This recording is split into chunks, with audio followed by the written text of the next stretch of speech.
Bam, we're live. Good morning, Marissa. Good morning, Ernie. Good morning, Kels. Good morning, Paulina. Hey, what's up, girl? Good morning.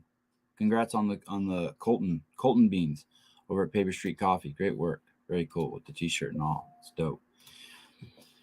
Twice in the last week, I have heard from people that I get paid by CrossFit or that I'm contracted with CrossFit. You should know that I worked for a year for CrossFit for free. I guess I didn't work for them. I volunteered for a year, and then that was like in 2006. And then in 2000, I don't know, 7 or 8, I was hired and I was worked for CrossFit for a year or two, and then I was put on contract for a year, and then I was brought back on. And since then, when I was fired, I don't know what year I was fired, 2020, let's say, I have not received a single dime from CrossFit. And any cooperation that I've had from CrossFit, I truly appreciate, like getting access to the games. But I have not received a dime from them. I have not been contracted by them. And it's complete fucking insanity to say that kind of shit. So I just wanted to let you guys know that a couple morons keep spreading that rumor. People you're very familiar with that I think most of you would agree were morons and shit starters. A matter of fact, a week before I went to the games, one of the biggest haters in the CrossFit space, someone who just spews venom and hates on CrossFit, Sporty Beth, tried to get me so that I couldn't go to the CrossFit games, and CrossFit panicked and wrote a 4-page letter letting everyone know on their staff that they were no way affiliated with me. Oh, fix my mic. Thank you, man. Thank you.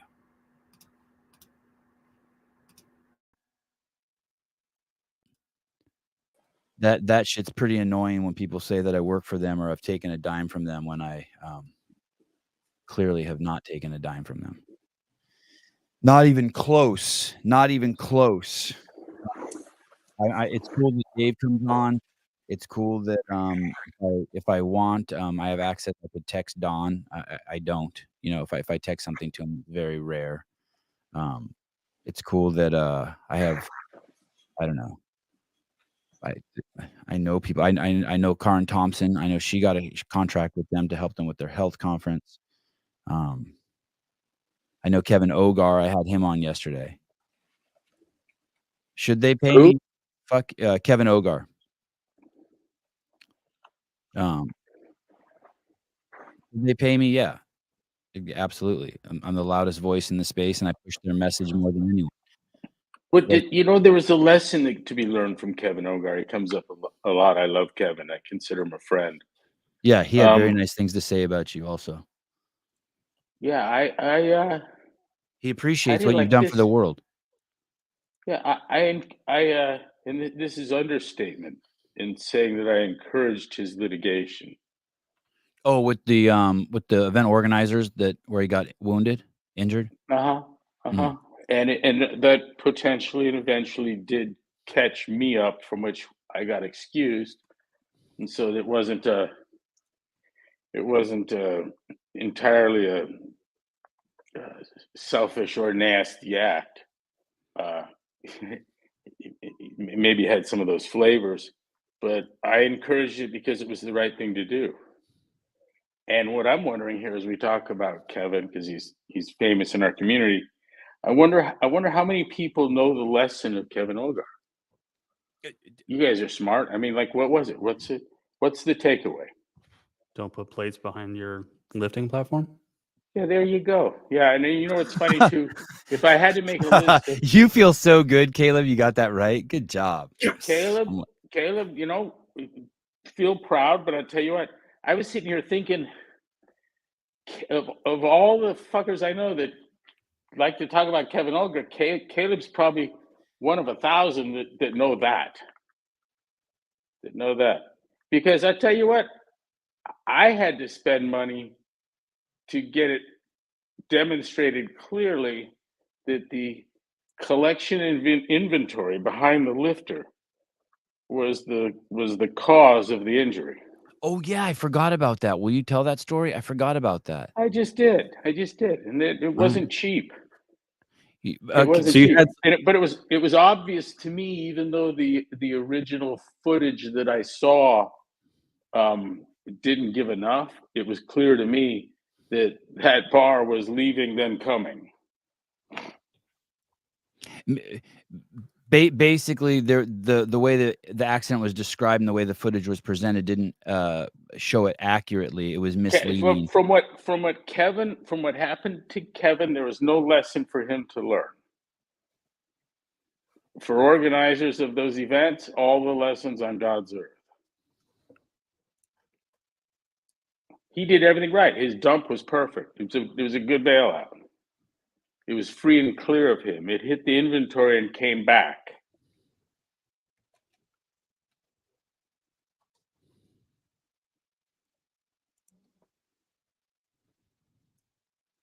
Severed his spinal cord. From an upward trajectory, about 45 degrees. Kaboom!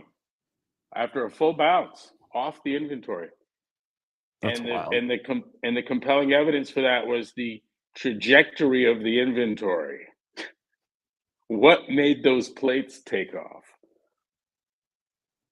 They got hit by what? There's only one answer. Right. Anyway, he was on the show yesterday. He's I love that kid. yeah, he's cool. Yeah. He's a cool dude. Hard worker. The organizers needed to just roll over insurance-wise, and instead they were resistant pricks and made everyone that holds events look bad. And what happened? My broadcast sponsor, ESPN, under the influence of other friends of CrossFit, reports the OGAR industry the day before the games as a CrossFit injury. And the circumstance of that mishap would have never occurred on my watch. The idea of getting tangled up in your inventory had occurred to me probably 15 years prior to that accident. You don't work out with anything. You don't go overhead with any weight, with anything behind you, whether it's a weight tree, a garage door. You can barely excuse a cement floor being behind you as you lift overhead.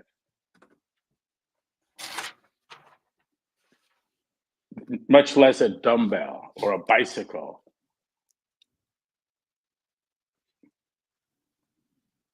Good morning, everyone.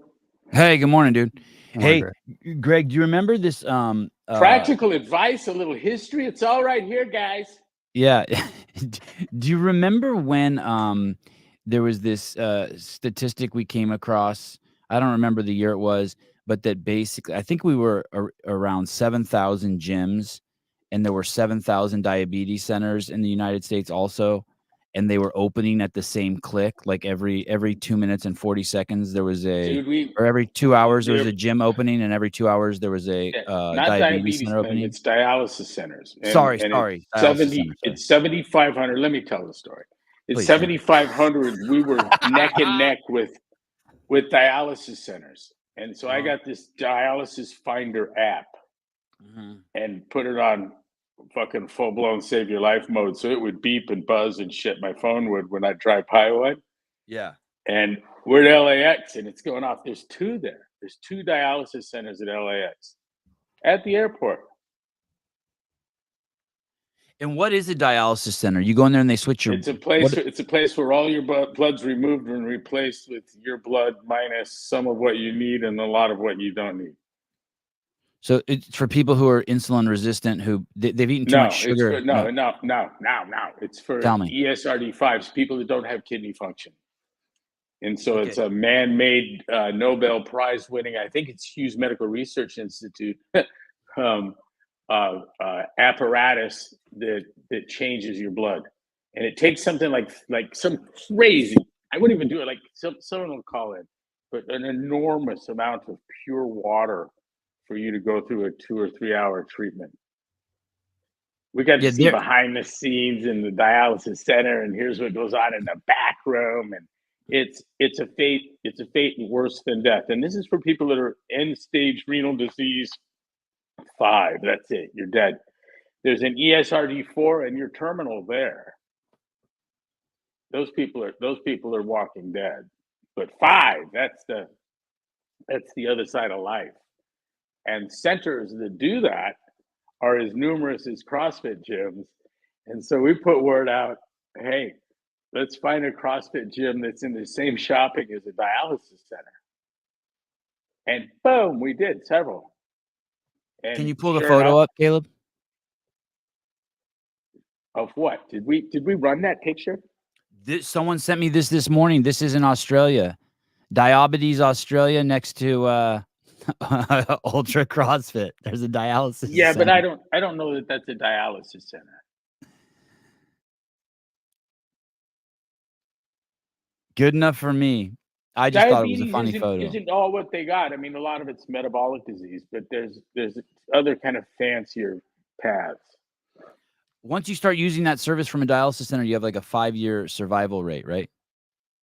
Yeah, I think it's less, but that would be a max. I think the mean, but look it up. I think it was 3 years. Judy Reed, let Greg tell the story. Sevan, let Greg talk. Wad Zombie, Greg's fiery today. Christine Young, Sevan getting spanked this morning. Dan Guerrero, Sevan, A for effort, buddy. All right, everyone settle down. Man, hey, did they surpass CrossFit gyms? Are there more dialysis centers now? I'm no longer in that. I no longer care about either. I would think. I know CrossFit. I'm going to say dialysis centers won. And Greg, do you remember stories we would hear about people in dialysis centers, and they'd be sitting in chairs getting their blood taken out and put in while they're sipping a 32-ounce big gulp of I got taken soda? through. I'm not even going to name the school. They probably get canceled for bringing a counselor guy through the bowels of their misery factory. But I've taken a firsthand tour. I've seen portions and aspects of dialysis that nobody's seen. I've seen the chained inmate brought in with shackles like it's the Green Mile. Remember that? Yeah. Like they got that dude coming in, moving it half a mile an hour. He's as big as a Kodiak bear, and this guy's coming to get dialyzed at the university, and then he's going to go out the back door, down the elevator, and off. And there's no one in there who doesn't. It's got all the charm of a morgue. Yeah, that guy. Greg saw that dude getting dialyzed. But instead of the overalls, and look at that prison garb. Isn't that amazing? That must have been all they had that fit him, and that doesn't. But this guy was all in orange. Looked like that dude. So sad. So sad. There was a woman sitting there that was getting dialyzed, and she saw us, and you know what she did? She put her jacket over her head. And I never looked over at it again. I was like, I wanted to cry. I couldn't even believe it. Like she's at the depths of living and just didn't want to make eye contact with people being taken on a tour of their misery. Jeez. I wouldn't go in another dialysis center. You couldn't pay me to go in. And I know you're not an expert in the environment, but an environmental disaster, correct? Dialysis centers, they're horrible for the environment. Sure, I'm an expert on environment. Oh, sorry, my bad. Isn't everybody? Yeah, everyone is. Hey, if Greta Thunberg is. Well, right. Yeah. You're triple PhD at that point. I'm not a 16-year-old stupid chick. Yeah, no, they go through.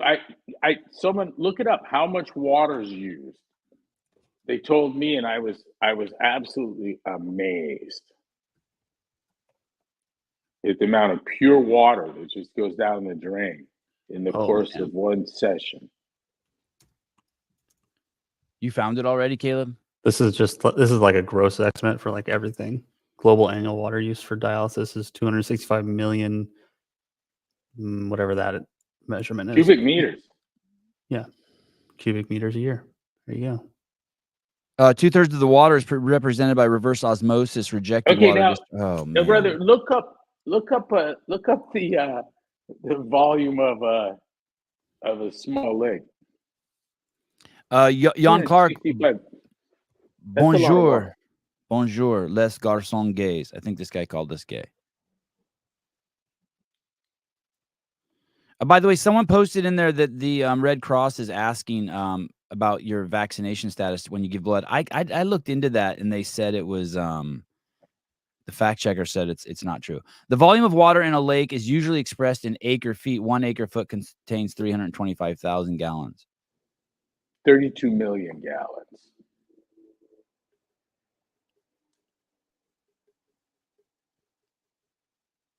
Just for your basic generic. Yeah, that's not what we're looking for, is it? I think we were looking at that was a volume. Wasn't that cubic meters? Yeah. So get me cubic meters to gallons, and then we can do the math. Did you see the footage of the little riot in the migrants shelter in New York that happened yesterday?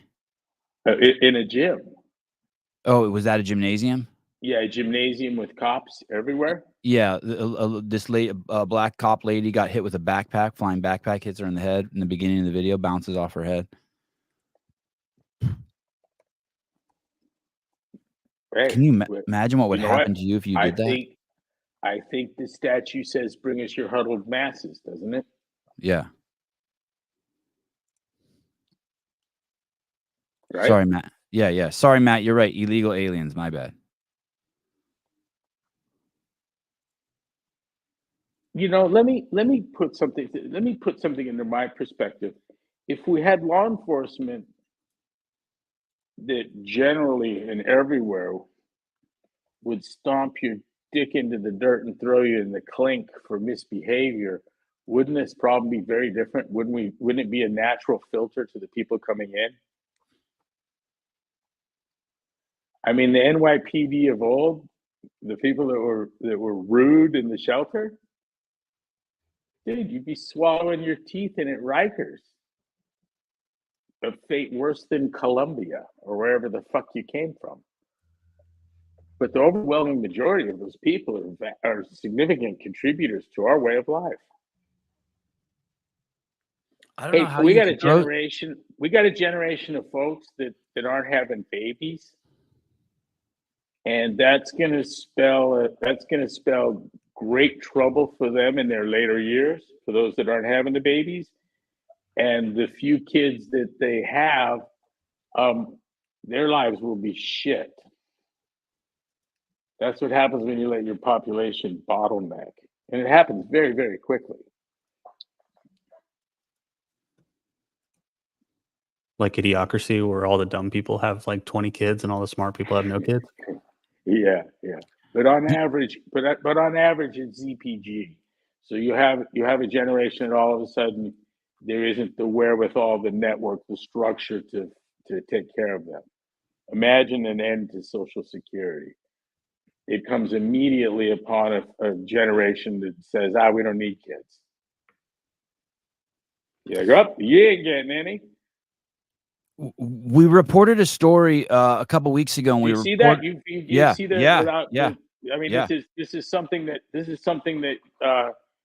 8th graders in Kansas in 1850 could have been like, check, got it.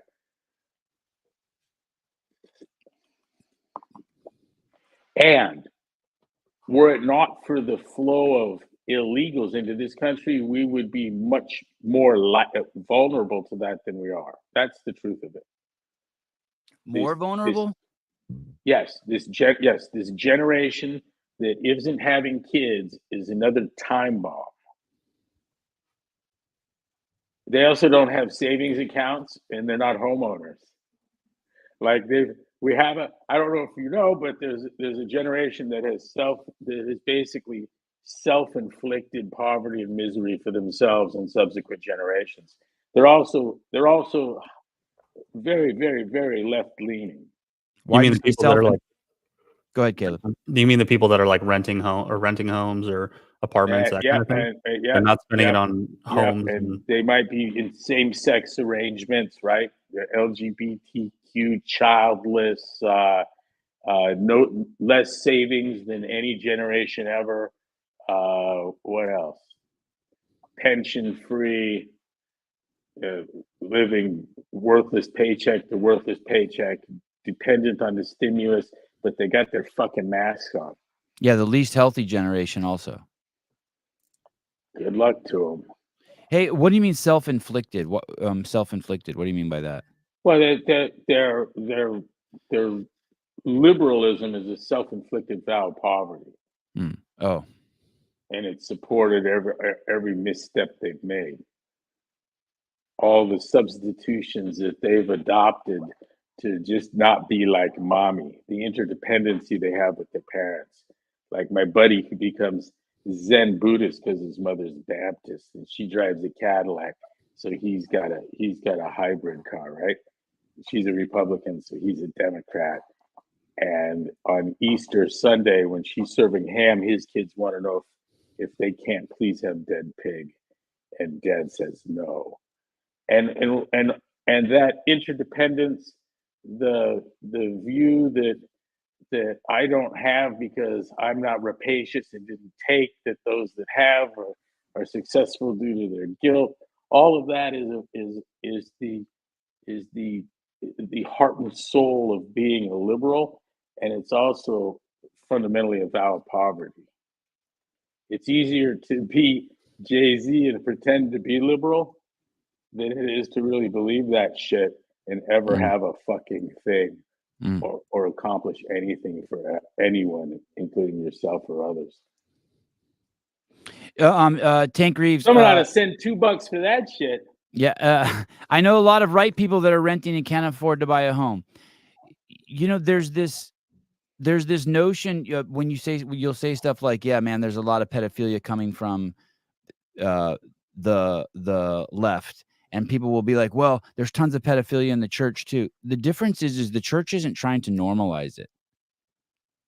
And the same thing is about being poor and you'll have nothing. This WEF notion, you'll be poor and have nothing and love it. I want to respond to the comment about a lot of right people. I like this, and I'm not talking about. I think you're mishearing me, and there might be a little cart before horse here. What I'm saying is that the belief in self and the values and the worldview that makes success possible is entirely incompatible with success. Wildly, completely incompatible with success. It's a vow of poverty, and I don't need anyone telling me about rich monks, people that took vows of poverty and got rich. I'm not talking about that. I'm talking about the value set that is consistent with success. They're now considered racist values.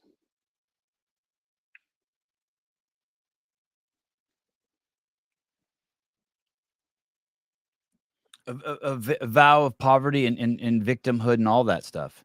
Like these people. For sure.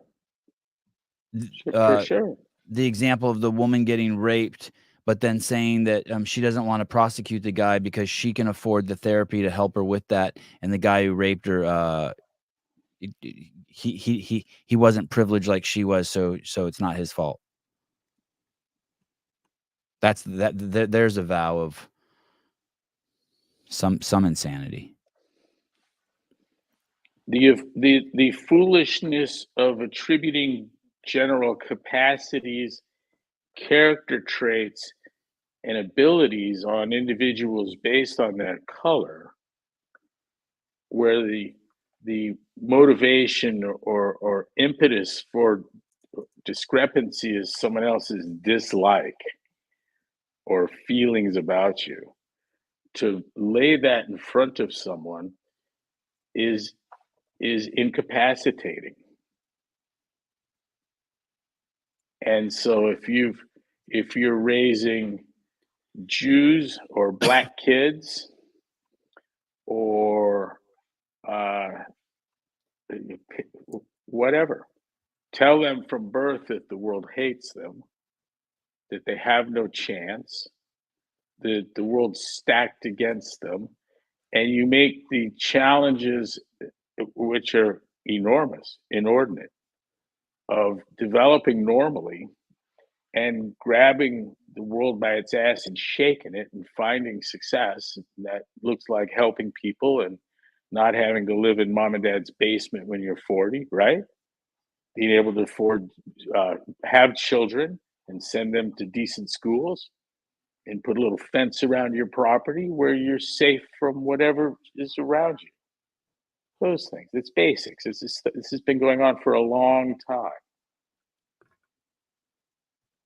And the totality of the left's position, that is, there are people that are, and the soft bigotry of low expectations is the fundamental racism of the left.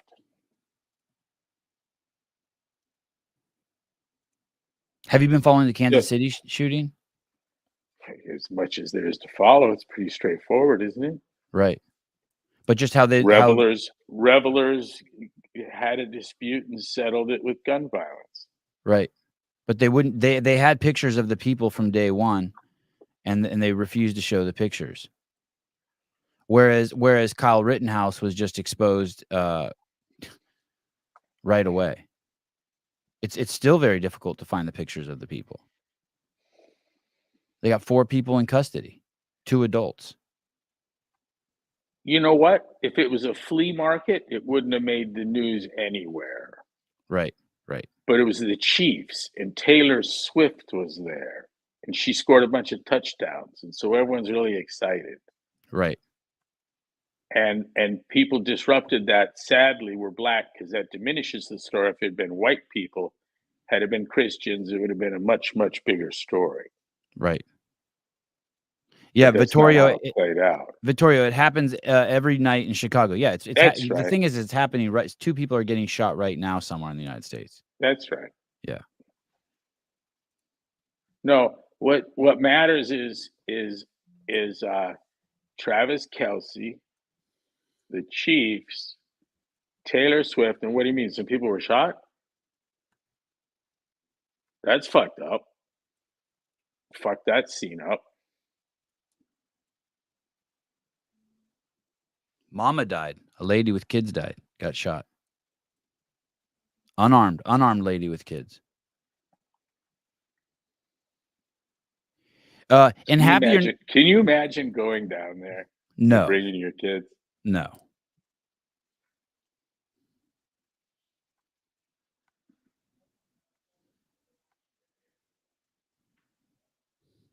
Nope. Hey, I went to the Waste Management Open. Had friends and neighbors. Not this year, last year, right? Last year. Yeah. Last year. And there's like, okay, check that shit right off my list. Right? And glad he doesn't listen to this. Of course it ends like it does. Not that it's over, but I mean, they had problems. We had friends there. I think you heard say that Mikey B was there, and they ended up in a throng of people where inhaling and exhaling took thought. Right. And he worried, and he's like, "Oh, so this is what happens." And I hear from the organizer a story that is not even slightly at odds with that. Hundreds of thousands of people smashed into an area where there should be maybe 1,000 people. And the pickup on the alcohol bottles from where the buses brought them in because the parking spots were underwater due to the freakish storm. Mm-hmm. It was, dozens and dozens and dozens of trash bags full of disposable alcohol bottles. Damn. From the bus to where the throng pressed, and so a completely inebriated crowd, a crazy crowd. Hundreds and hundreds of cops there, federal, local, Homeland Security, right? In big numbers. It's the largest sporting event in the United States. It is? much bigger than the Super Bowl. Millions of people come to town. Wow. Yeah, it's a wholly disruptive of our way of life. And the expectations for behavior were significantly reduced. Is that over? Will they do it next year? Will they do it next year? It'll be different. It will be different. Oh, so I mentioned all the police there, and what I was told by the organizers, that they're a hair away from a point of bedlam where the police had no impact at all. It's the same whether there or not. Oh. They're as likely to be victims as they are to help. In other words, they can't do anything about 150,000 people panicked. Right. You know, you won't do anything with 300 cops, 1,000 cops. It's like being a cop in New York City. Arrests are up. The cops are doing their job. They always do, which is amazing to me. Where are they up? Just nationwide? In New York. Oh, in good. New York. Good. Arrests are up. I'm ready for them to do what they did in is it Ecuador or where they arrested basically he jailed El Salvador. He jailed 1% of the population. And they went from the murder capital of the world to they didn't have a murder in 6 months. Someone just wrote in the comments that there's a murder in Chicago every 22 hours and a person's shot every 4 hours, 5 hours.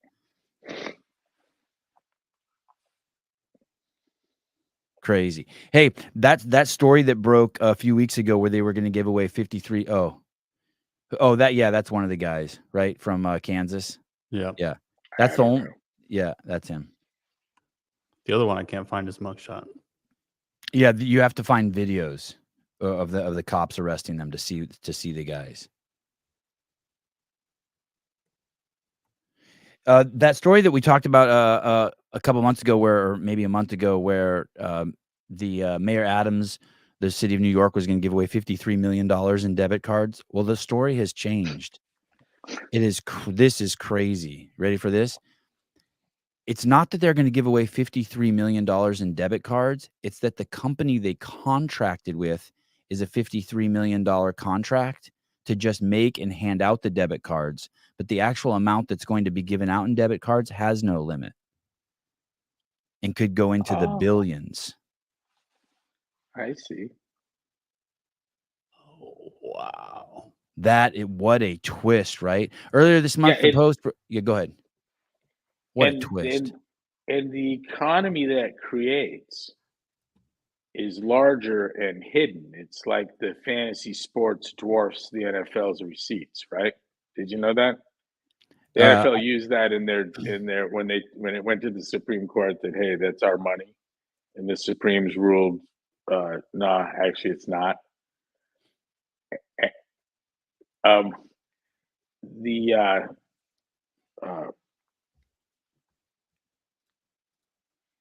It's the cartels that'll see the bulk of that economy.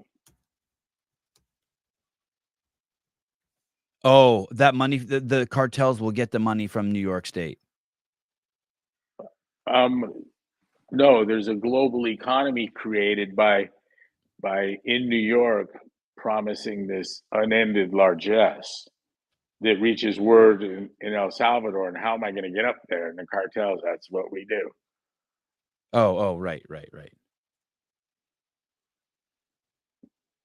You've created a market. Like I think you should go to New York. Me? Don't you need $10,000? I could use it. That'd be nice. I think all you have to do is turn your pockets inside out and rub some dirt on your face. 73 million Americans plan to wager on the NFL this year. Wow. I had no idea. So it dwarfs the actual NFL's economy, the betting economy. That came up in front of the Supremes, I believe. Wow, that's wild. I got a great video to show you. Will you play that video, Caleb, the transformation story? You're gonna love this, Greg. At least I loved it.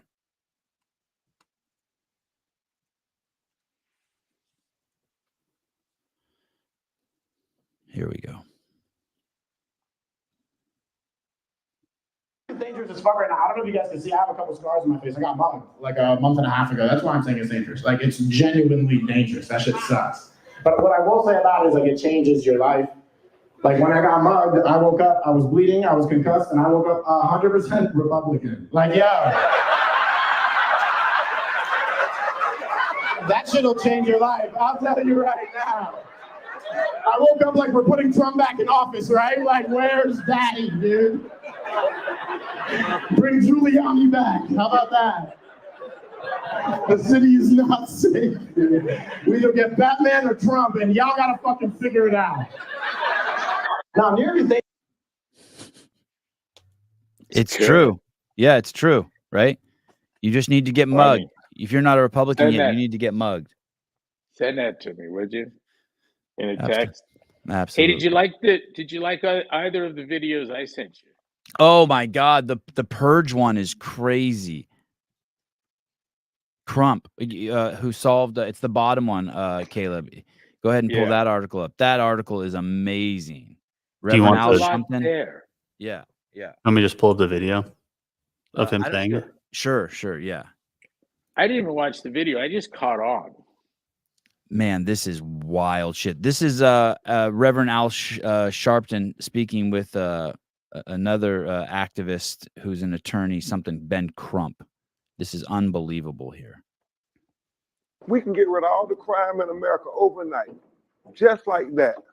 And people ask how, Attorney Crump, change the definition of crime.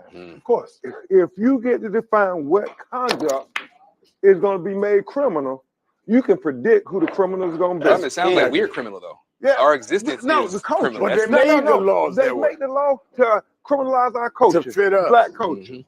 I mean, and so when I think of Eric Garner, I always think of stuff like that. Lucy's cigarette, we can get rid of all the crime. So the notion here, what he said, if I heard correctly, is that black people are thieves, and all we have to do so that they're not thieves is make it legal to steal.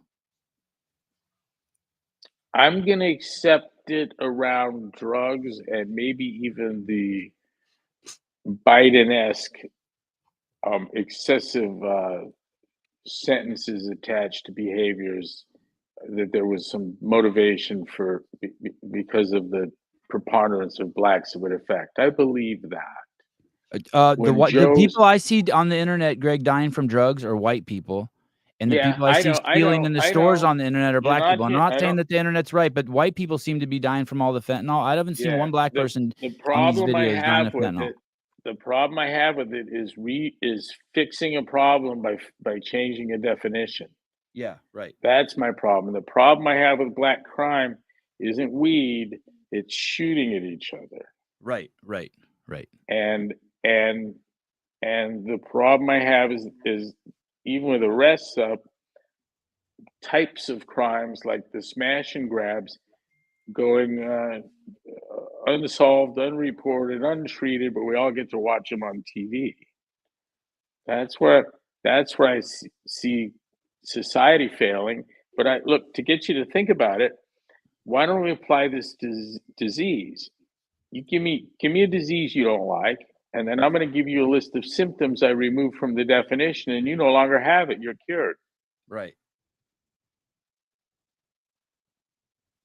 It's got a head in the sand aspect to it that's tragic, and it serves the black community less well. And if you got laws that are over strict in the black community, if you're more tolerant of weed with white kids than you are black kids, consistently, it probably bodes well for the black kids. The problem is that behaviors up to and including felonies are largely ignored. Dude, we were in the local donut shop on First Avenue, and the lady told us, when I say there's a gun in the parking lot, they want to know if they're shooting at someone. And unless you get a yes, police are not coming. Sousa lives in Livermore, and twice this month he's been in the supermarket there, and he's seen people stealing and just walking out of the store and not paying. And also, and now that I think about it, 6 months ago, someone followed him out to his car and he circled back on him. And that's in Livermore. And then Gavin Newsom was in a Target recently, and people were just stealing right in front of him. He missed two things. Newsom did. He missed the state's disinterest in the larceny, up to what, $1,000, 900 something. They picked some magic number, and was related to that first thing, was seemingly completely unaware of it, right?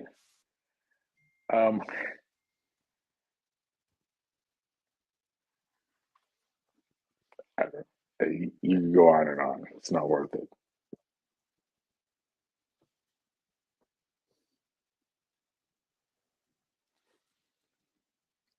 You think it's going to get? You think it's going to? There's going to be a reversal at some point. We're going to change course. No, he tells the story willingly and swears to God it's true. Right. Something everyone has seen the effects of. And so that means he lives in a world where he's been isolated from his own proclamations and beliefs. It's the worst kind of wealthy. You know, to talk about poor people eating ice cream in front of a $50,000 refrigerator. You know what I mean? Yeah, yeah. There's people that understand that. He's got to let them eat cake quality to him that you see in the hair, dude.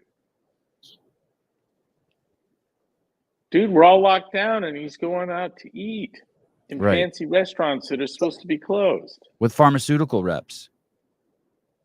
Yeah, yes. And meanwhile, we're locked down. What? Well, it depends on who you are. Right. I'm Grubhub by the pool, but there's people that are in tenements that have plywood for windows, and they don't spend any time indoors except to sleep. Caller, hi. Hey, what's up, guys? Hey. Is that all right if we switch to a little bit of affiliate talk? Sure. Who is this? My name is Marat, calling from Georgia. Hey, Marat. Marat, what are you? What's your ethnicity? Are you related to me? No, I'm Ukrainian. Oh, okay. Murat. Sounds like something Lebanese or something. All right. Yeah, I get that a lot. Murat, M-U-R-A-T, but I'm M-A-R-A-T. What's up, brother? So, I'd love the opportunity to talk to Greg. I'm a 2-year affiliate owner, and started doing CrossFit actually in 2007, getting kicked out of global gyms, following.com. 2011, joined my first affiliate. 2013, started coaching, kind of taking that journey. I grew up in New Jersey, and during the pandemic, got the hell out of that state and moved down south to a red state where they had freedom still. And then the opportunity presented itself to open an affiliate. The idea was for my wife and I to join the local affiliate, but we tried it out and it was kind of lacking what we were used to. We came from an amazing affiliate in New Jersey, Gorilla Fitness, CrossFit Programs. Shout out to Joe and the crew because, best CrossFit gym I've been to. So we opened up our own gym, and, at first it was going well, but, struggling right now. So I'd love to give Greg's take on it. Membership is low. We get compliments all the time about our coaching, but I don't know if it's just the area we're in, time, state of the world. What can I do to kind of try to drive more people in? Is that your only job, running the affiliate? No, it was, and I wasn't paying the bills, so I'm actually driving into my new full-time job now too. So now I'm double duty, coaching some mornings and going to full-time job, coaching some evenings, also coaching my son's hockey team. So morning and night, I'm at it. That's tough. Murat, what's the community like at your gym? So we have a small base membership, but man, I'll tell you, the people that are there love it, all get along great, hang out outside of the gym, and I'm really making changes in these people's lives. And, we are getting to the point where we're talking about possibly needing to shut down. And I just can't stand the idea of these people not having our gym to go to. How many members? We're only at like 30 now, down a lot recently. And that does, and your rent alone is more than those 30 members. Whew. Speaking of rent, when on top of my electric going up, gas going up, everything, insurance, my rent is going up an extra $1,000 in a couple months, and it's crazy. Hey, dude, Souza has spoken at length that the era of the passion gyms are over. The era of people opening gyms because they love CrossFit and they want to change people's lives are over. I've heard it. I've heard him talk about that, and I don't know. That could be. I don't know, but I tell you, and I don't know what you should do, and it's hard for me even to say what I would do. We're in some turf here I don't quite have expertise on, but I do have a strong sense of a recommendation for you, and it's that you go to Krispy Kreme and get a $50 box of donuts and a $35 box of or two of Starbucks coffee, and you have them all sit down with you and talk about what's wrong. And I would listen to them and either try what they think, or I would shut my doors. You mean the 30 clients, Greg? Have a powwow with your membership? With the 30 that are left. And it's not $100 worth of coffee. When people do leave, and I understand life, people leave for various reasons. Cost is a big one right now.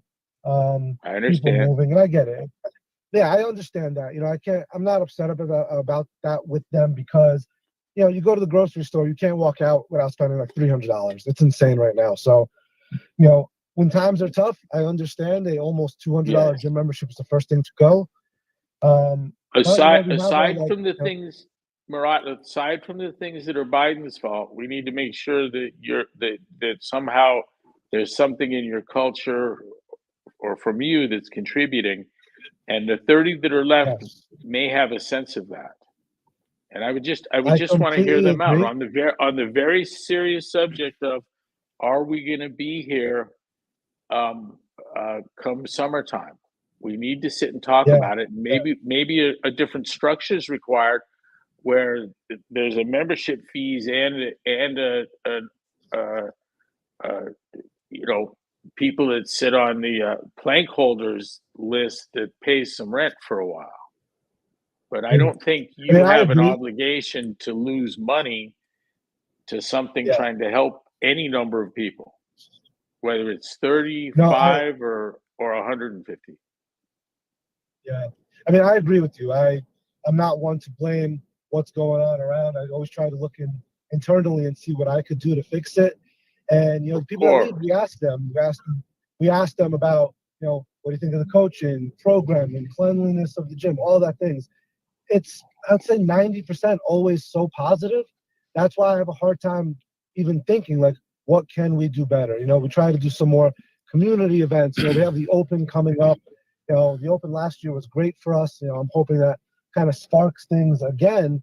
And we do have people coming in constantly. We have a very good conversion rate. If somebody tries a class, I'd say 75% of them sign up. But it's a matter of Murat, if everything's perfect and you're still having trouble making ends meet, I would focus on the day job. But before that, I think I would want to maybe step outside of my own assumptions briefly, and with $100 worth of coffee and donuts, I would sit down with those people and let them know that this might be our last meeting. What do y'all think? Yeah, that's a good idea.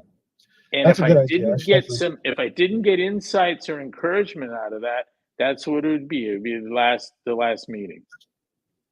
because there's no upside to you losing money or suffering trying to help people. It's not that kind of thing. And you know, Do my those dad, same people who are ran a they losing successful, cable TV and shit? You know? right? Exactly. Yeah. You know, like my dad ran a successful business. He said the same thing. He said, you know, you can't, your life can't suffer just because you want to help other people. Murat, my kids go to a jiu-jitsu gym, right? And I make it my responsibility to talk to, and it's a great gym, and it's a cornerstone of kind of my kids' life, right? We're there at the gym 5 days a week, and I make it my duty to tell other parents about the gym, and I want those two jiu-jitsu instructors to be wealthy and successful. And so maybe that's one of the things you can say to those people, like, hey, you guys, this is our clubhouse. And if you guys want it to stick around, you guys have to start talking to people about it. Each of you has to bring in, help me and start bringing people in, and be like, hey, I need just straight up, just say, hey, I need your help. Now, they should be doing it anyway. Like, no one's ever told me to do that, but I know that just from being in the position I'm in with in the value I see in the gym. But for me, the gym can't fail, because it's for my kids. And so those people, I'm sure those 30 people, if they're the way you say they are, and I believe you, that they don't want it to go away too, that they're going to be heartbroken. And so for them, if you just give them a little nudge, they might not have an issue finding one client each for you. And then boom, just like that, your clientele will have doubled. Yeah. No, those are all good ideas. I'll definitely have that, coffee and donut powwow. Do you have an issue with that, Greg? Asking the clients like, hey guys, if you're like this, tell some friends, bring some people in. Yeah, I would like to see. I mean, if in the sit down they each said, "I got 5 people who want to join," I'll be, yeah, okay. You know, I don't know what you think about that, but I need them. Right. Well, listen, guys. We need them. Before I go. Yeah. Before I go, I do want to thank you, Greg, for everything you've done. CrossFit, it's truly life changing. It's changed my life for the better. I've been following it for a very long time. I could have opened any kind of gym I wanted to. I chose CrossFit for the methodology. I wanted to pay tribute to what you have done. So, Greg, thank you very much for all you've done. Thank you, Murat. And if it comes to a point where you pay tribute to me in application of the methodology on anyone, if it's just you and your Aunt Mildred, and you're showing her some things, I'm proud of you for it. And so, flying the flag. That'll continue with or without the gym. Yeah. Flying the flag isn't an important part of the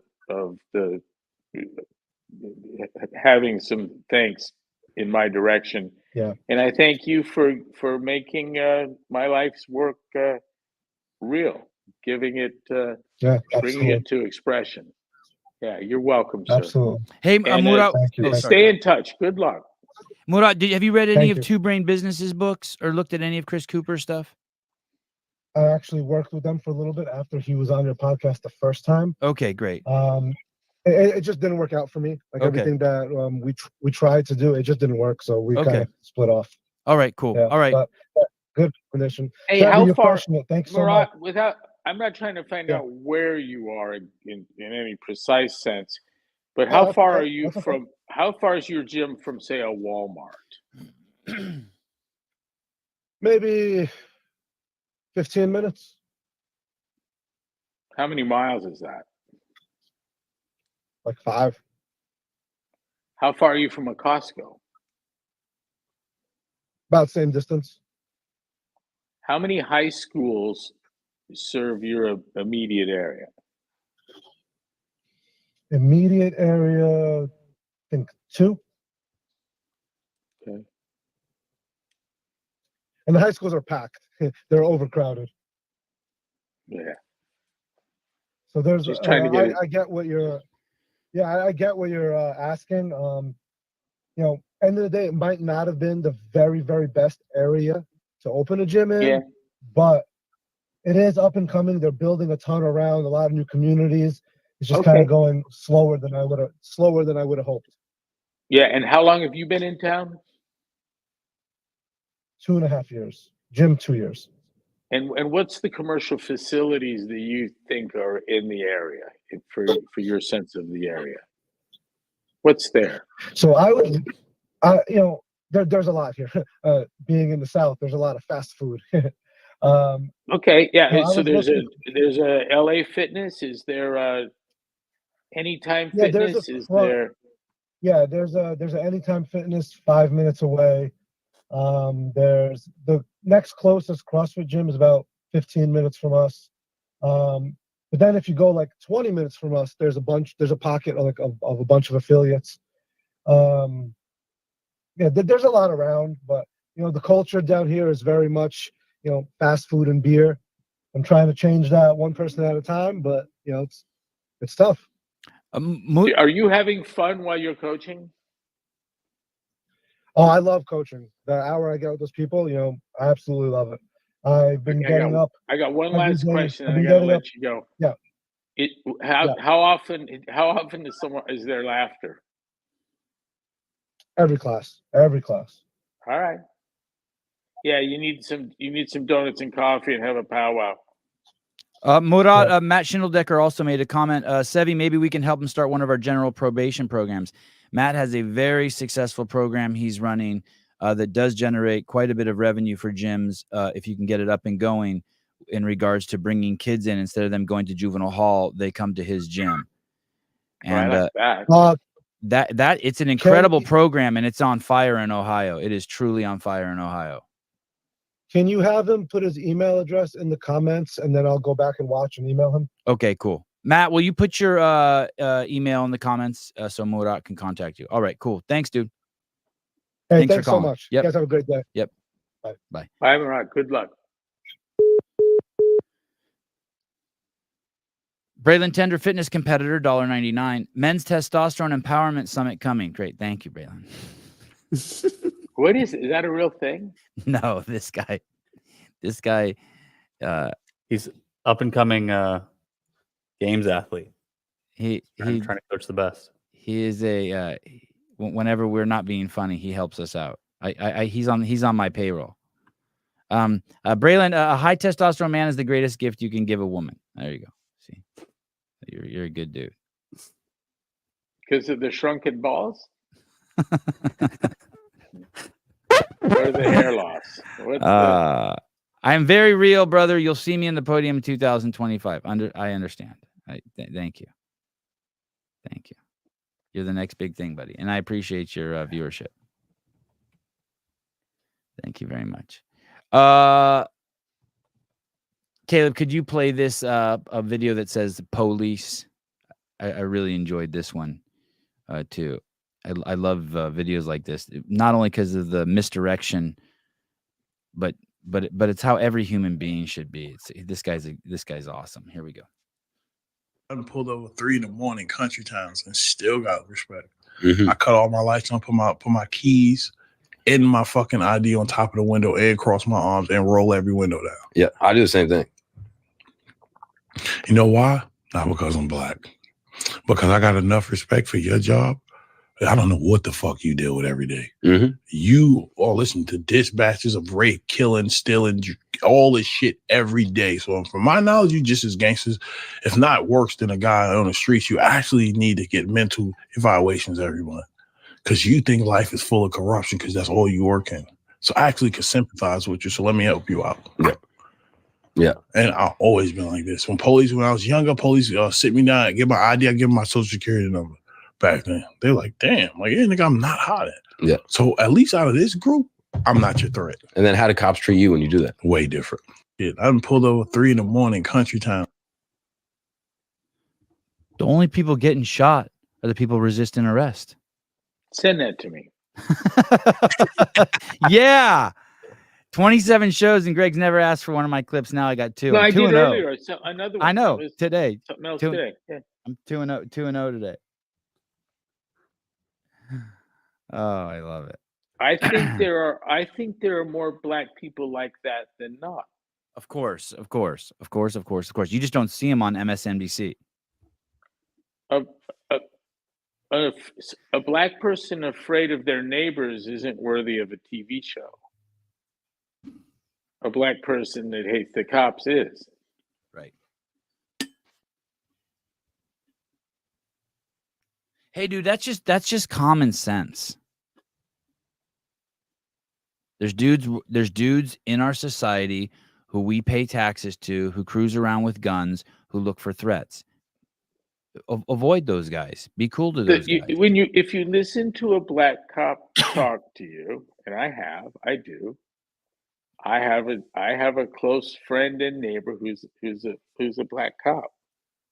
In fact, he was Secret Service, and we can talk. He can talk racism, and he does, and he's got important and tragic and sometimes funny things to say about it. But most of what he says, he has really the same story to tell as a white cop.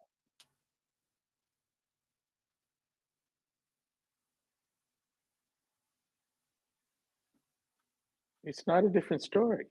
Right. It's a cop's story.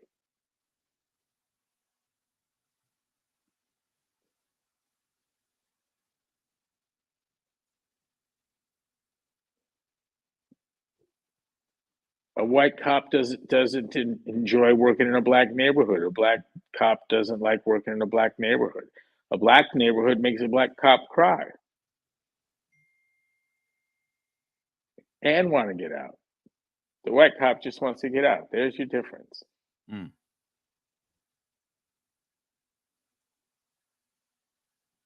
The black cop cries for his people.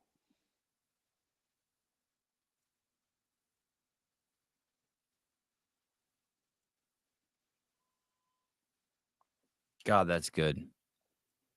Hey, what we're shown on CNN about black people is wildly non-representative, both of politicians and rioters, protesters and organizations.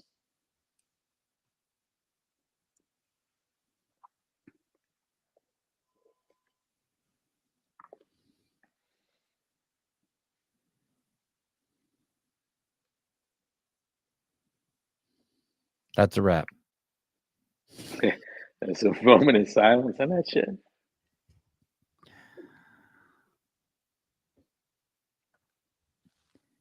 I remember my first time going down to West Hollywood with my dad. I was probably, I don't know, 7 years old, and it's all Armenians. You know, it's like a 10 square block area of Armenians.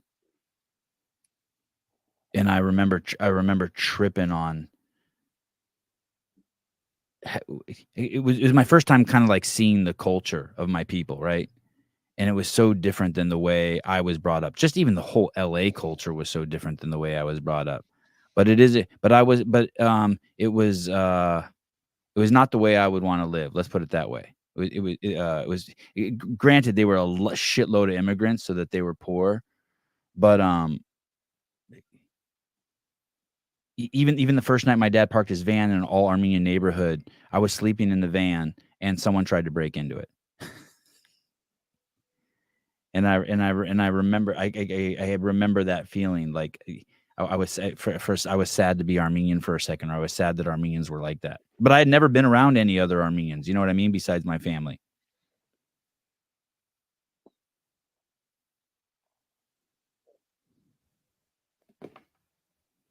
What did I see? What did I see about Japan the other day? I saw a video side by side of a Apple store in Japan and a Apple store in Oakland. Yeah. Yeah. Have you seen that? The products I can only imagine. The products in Japan none of them are locked down. They're just like, you can pick anything up, you can touch anything. And the store in Oakland is robbed once a week, and they just showed all these videos of it, and everything's attached to a steel cable. Crazy. In my on 4th Street in Berkeley, there were so many robberies at the Apple store. There were like 3 a week that the Berkeley PD set up a police station in the street there. Like they brought in all the buses and they just set up a police station there after like 6 months of just like, 3 to 4 robberies a week. It'd be a great video. They should set up an Apple store and load it up with everything. Mm-hmm. And then right when the gang comes in, you just hear this ka-chunk, and the entire store is a cage. Yeah. It's surrounded by a cage, and everyone that works at the Apple store is a guard and has a gun.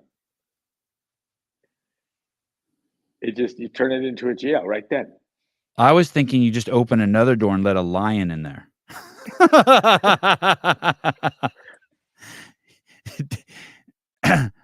This is crazy, dude. Are you seeing this shit?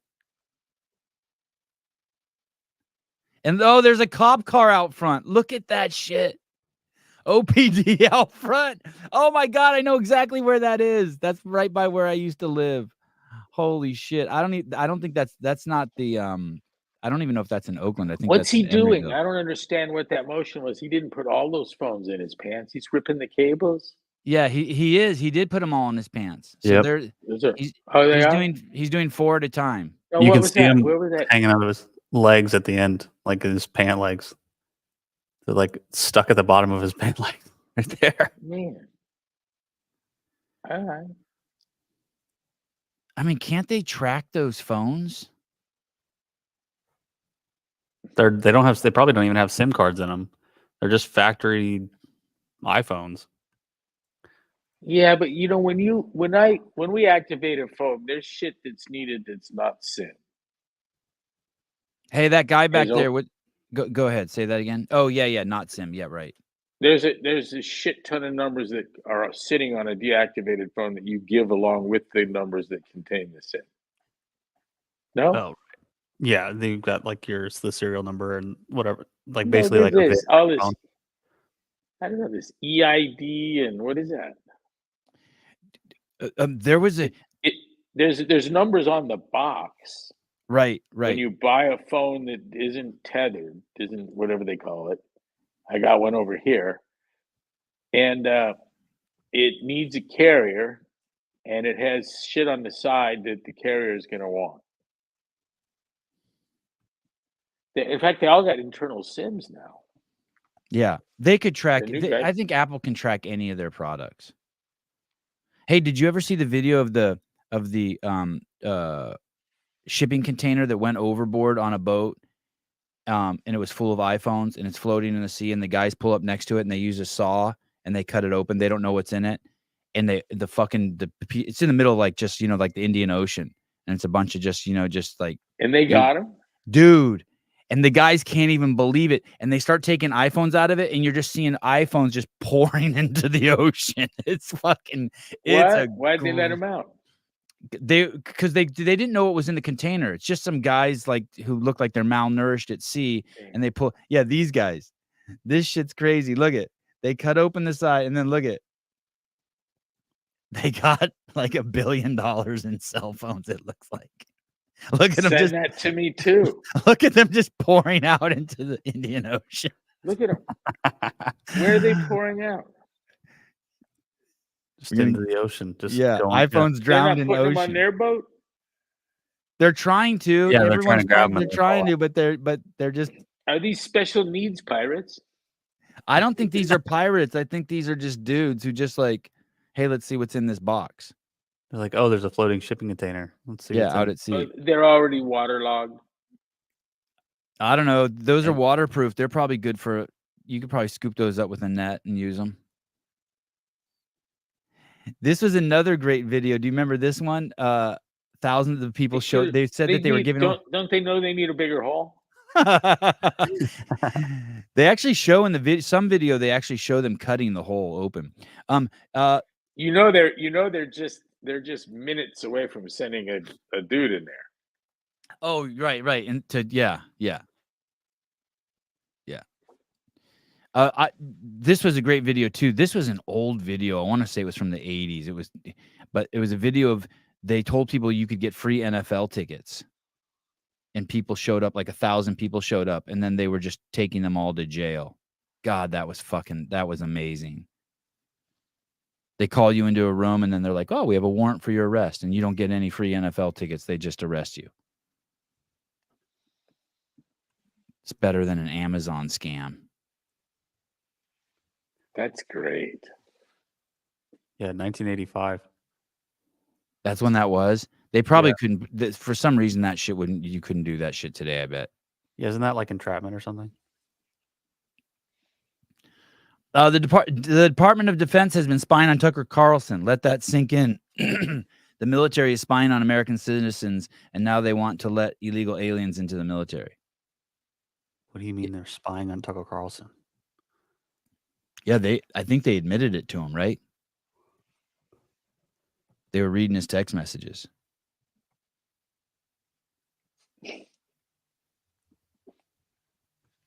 Three years ago. That's when that was? Yeah. What a mess. What was it? Any sense of the pretext? Here's an article. You So hope that they it'd were be trying to. Yeah, don't they? defense-related. Janelle says they spy on everyone, though. Didn't we already know that basically all our iPhones everything's being recorded by the NSA? I mean, that's not a conspiracy theory. We've known that forever, right? Fox News' Tucker Carlson said this week that the National Security Agency is spying on him as part of a plan to knock his show off the air. NSA promptly denied the allegation, saying it focuses exclusively on foreign targets.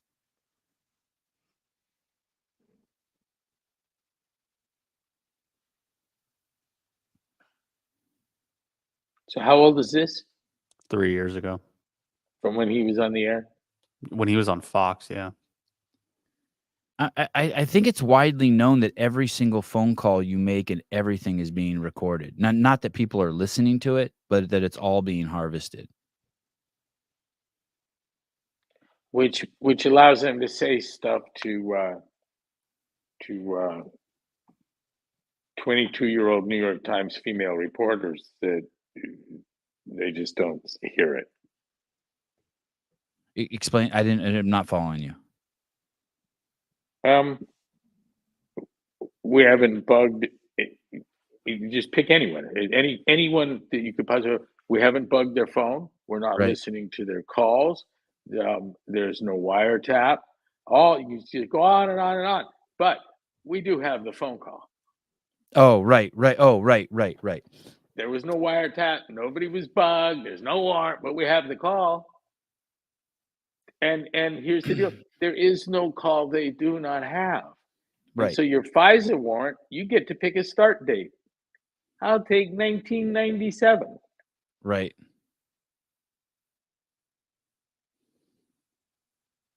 There isn't a phone call has not been made that has not been captured. There, how's that a surprise?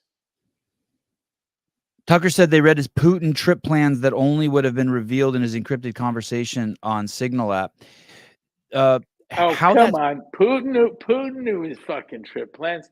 That meant we did. Right.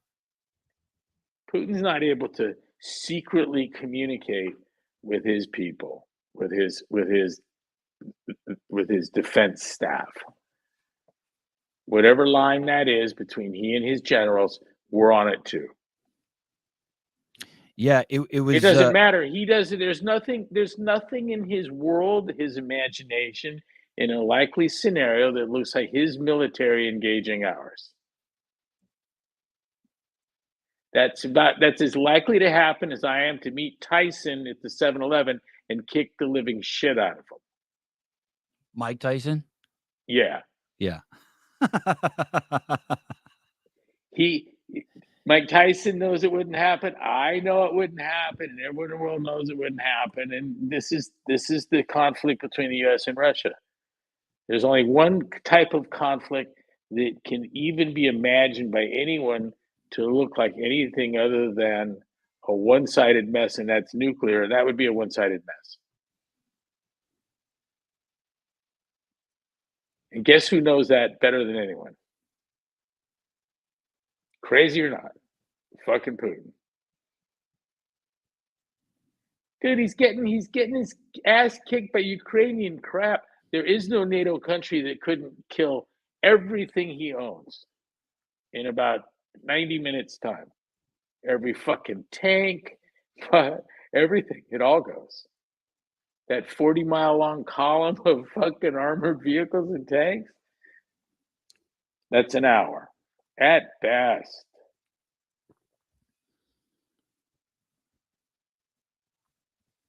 Caleb, I DM'd you a video worth playing with Greg being on. Listen, 9 out of 10, no, 99 out of 100 times you guys send me something live on the air, it's not worth showing. But I'll take your money. Thank you, Jeremy. I was gonna proof it first. I remember this. I remember the Snowden thing, and I think what was happening is if you were using Yahoo, basically they were taking a picture using your computer camera of every single person who is on the server or on their browser every 5 seconds, and how it leaked. Do you remember how it leaked? There were it's all men there working at the NSA, and they were going through and picking out all the best pictures and passing them around. You remember that? And they started leaking. Do you remember that story? And that's how the whole story broke, that they were basically recording and harvesting anyone who basically has a computer camera. They're grabbing photos of you. Wouldn't you? If I could do that, grab photos off of everyone's and just have them stored somewhere. Hey, I read that every captain, every naval ship has an office with an LG TV, and that the Chinese were in control of the cameras on the LG TVs and had been listening and watching. And every captain on every vessel's fucking quarters it went on for about 2.5 years. And that's an amazing thing, right? Oh, captains of what? Sorry, I missed that. Captains of every naval vessel. Oh. The captain of that vessel has quarters that has an LG TV, whether it's huge or little. And those LG TVs have cameras and mics that were in the control of the Chinese. Yeah, that's wild. And that story, all of the amazingness of it disappears if you'll just do this for a moment. Put yourself in the Chinese position. Right. And think of how simple the idea is,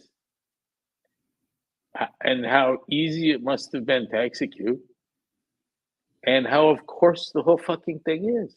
Mm. Would you? Sure. Yeah, of course. Could you? Well, we know they did.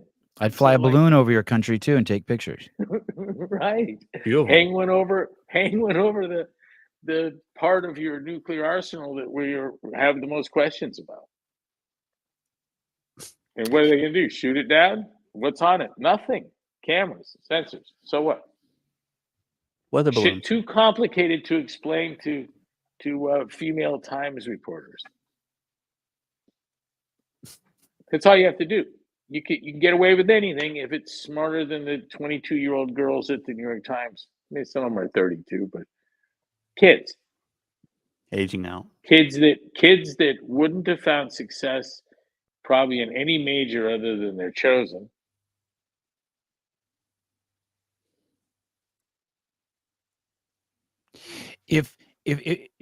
I'm switching gears here a little bit.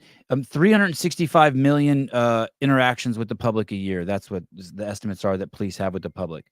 And I think it was in 2019. I can't remember the exact year, but there were 12 unarmed black men who were shot, all of which resisted arrest. I'm not justifying the shooting, even though I probably could look at each case and justify it. So if you see that statistic, you know the chances of you getting shot are very slim, but you know what the strongest correlate is, right? It's you resisted arrest in that. And I'm conflating things a little bit because of those 365 million stops, those weren't all black people. They were probably mostly white people, but you get the picture. You can still extrapolate some data from it. If you resist arrest, that the rarity that people get shot who are unarmed, the resisting arrest seems to be the strongest point of obvious sign of cause. Like, hey, do not resist arrest. My point is this: that does not take, that takes, like, a retard could figure that out. Anybody could figure that out. You, Ivan, you have been following this show for two years now.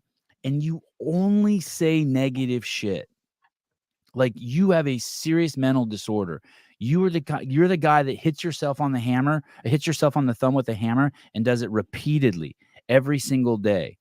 So we already know you have a mental disorder. So no one wants to fuck with you, dude. Like, you're in every comment. This is one of those guys I told you about, people. This guy, the 12 daily doses, and there's one other one, the DC 100 guys. Like, you guys are just in. Why do you do it to yourself? Why don't you watch something else like Captain Kangaroo or Pee Wee Herman? Just switch the channel, dude. People are avoiding you not because of the topics you bring up, because you're mentally insane. That's free. That's free psychiatric treatment from me. Just beat it. Okay. Wow. Was that customer service like level 4? Yes, the 5. That was level 5. Thank you though for recognizing it. It's like, dude. Tell why? him if he really hates you, he should send money. Yes, thank you. At least 12 daily doses used to send a lot of money. What is 12 daily doses? Do you know? I know who it is. I mean, he doesn't hide it. It's this guy, Flange or something. But this guy, or Plang, or I forget it. I forget his name. But this guy this morning was making posts that I take money from HQ. It's like, dude, this guy says the most insane shit ever. You were going over those stats, and the thing that seemed to place a big role. The thing that I kept hearing was resisting arrest. Oh yeah. Right? Yeah. Say that again. Resisting arrest. The 12 guys who were shot were all resisting arrest. And what do you think what does resisting arrest mean to people, I wonder?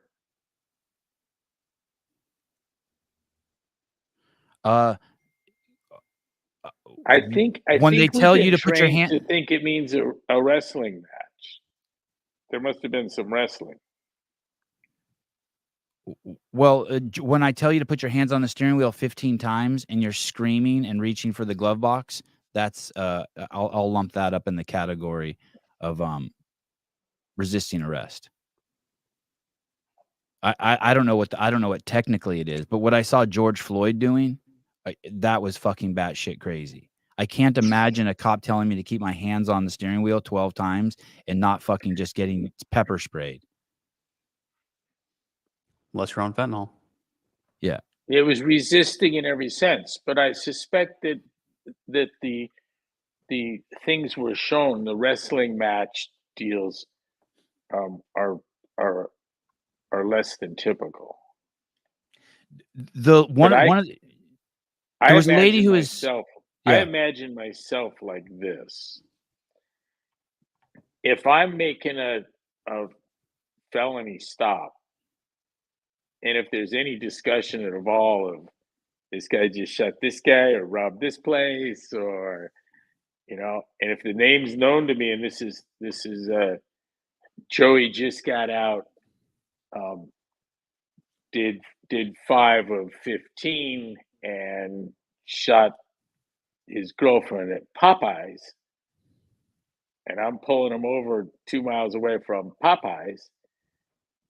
Let me tell you what resisting arrest might be like. It might be as he's backing out of the car carefully, he might fart. And I accidentally might fucking empty on him. Because the precaution taken against people not showing their hands is very typically the very last thing the police officer will ever witness it throughout his life. That's it. It's done. He's seconds from dead. Michael Brown. Yeah. Anything but showing your fucking hands. Yeah. If you're gonna be a good cop. Good cops don't play the I'm not taking my hands out of my sweatshirt game. I'll put 5 in your center line and take your hands out of your hoodie for you. I hope there's a gun, but I'm not paid to play that game. No cop is. That's not. And folks, if that seems weird to you, Well, you just don't live on planet Earth. How about Cops Michael will Brown? do that until there won't be cops. Then we'll go back to our cops. When Biden is serving or OAC or anyone else their term, whomever the cops are under any regime, if your hands are in your hoodie and those cops say pull them out and you don't, they're going to put 5 on center line and take your hands out for you. That part will never change. And you can be as idealistic as you want. Think we're going to call in a behavioral specialist. No, you're dealing with a behavioral specialist. And the command was show me your fucking hands. If you don't do that, you may not be long for this earth. And that doesn't make me a conservative. That's not. And that shit on Hunter's saw, I don't believe it's coke. It looks like sawdust.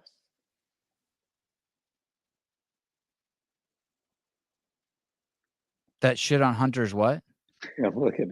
The news won't stop on Hunter's picture from his phone of the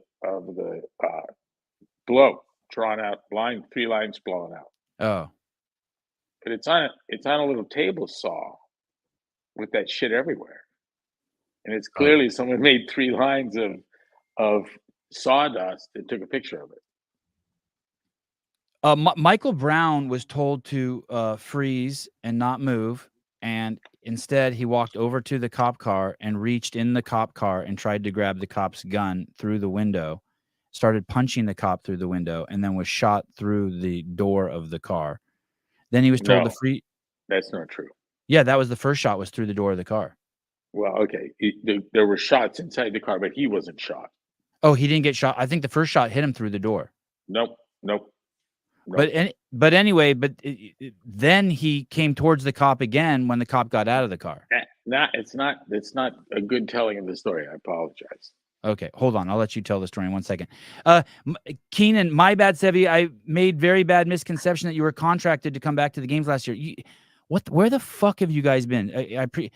Not only was I not contracted, but the $60,000 I had to come up with to go there, and they sent out a 4-page letter to everyone who worked at HQ explaining that they're no way affiliated with me at all.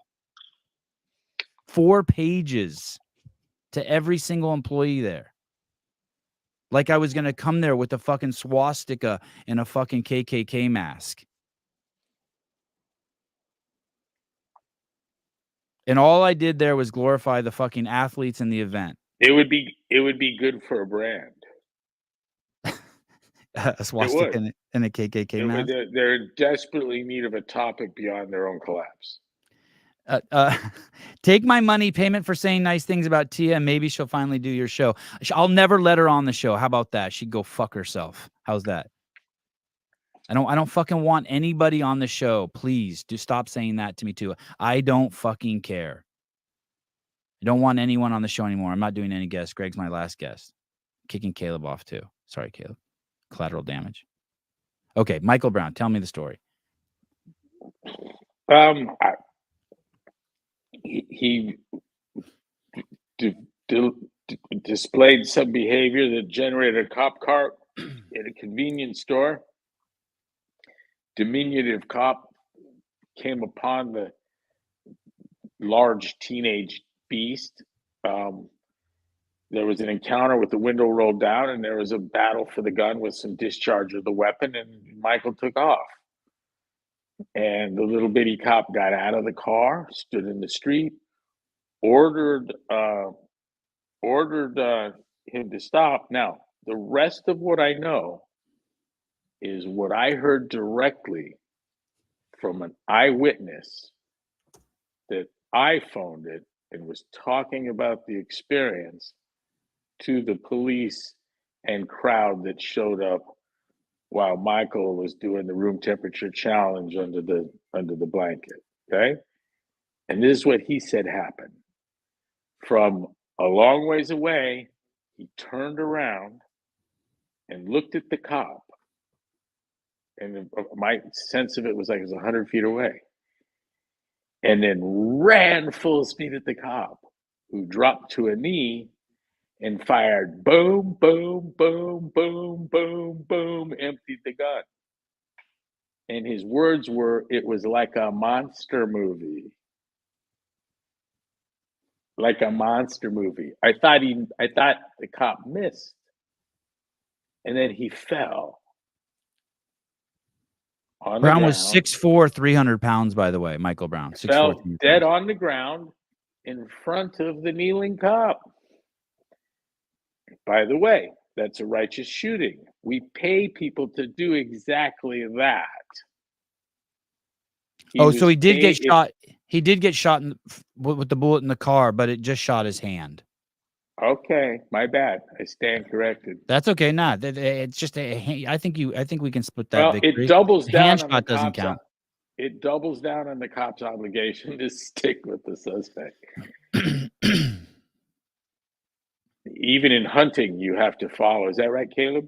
You live out there. You Even shoot hunting something, what? you got to go after it, right? Right. That's It your wasn't even obligation. his. It wasn't even his hand. It was his thumb. You don't need that. It's okay. Still, he's a citizen. He's wounded.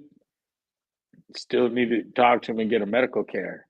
And if he's going to buffalo me while I'm drawn, I'm going to empty the gun. And by the way, his friends who were there with him testified to that to that story too. His own friends were yelling at him to fucking stop, and he wouldn't. He kept fucking with the cop, running towards the cop.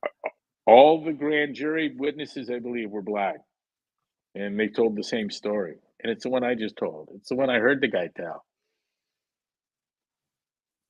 And what's funny is I heard the guy tell that on national news. And then he showed his video, which they fuzzied out, right? Yeah. And so and the reporter says a reaction, that's not what I see here in the video. And so I heard the eyewitness before the grand jury, but it's not before my president nor my attorney general.